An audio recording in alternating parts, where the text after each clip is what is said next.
Hello বন্ধুরা, আমি এই দেখো কত বড় বড় তেলাপিয়া মাছ নিয়ে এসেছে বাবা দুপুরবেলা বাজার দিয়ে।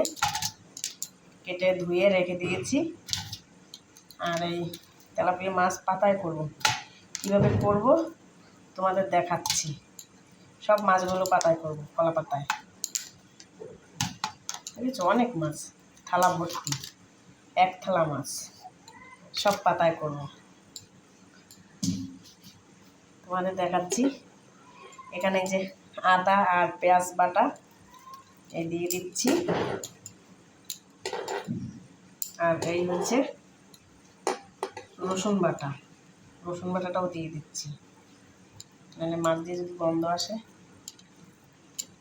তারপরে দেবো যে লেবুর রসটা দিলে ভালো হবে, তার জন্য লেবুর রসটা দিয়ে দিচ্ছি।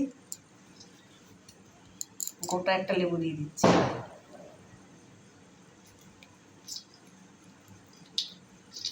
বুঝেছো,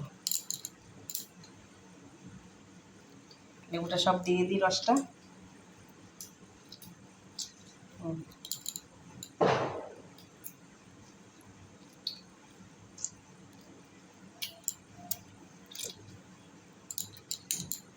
তারপরে দেব লঙ্কার গুঁড়ো দিয়ে দিচ্ছি, এই যে 1 চামচ, 2 চামচই দিয়ে দিই, আর একটুখানি দিই, ঝাল ঝাল করবো। এই হলুদের গুঁড়োটা পরিমাণ মতো দিয়ে দিচ্ছি, বেশি হলুদ দিলে আবার গন্ধ আসবে।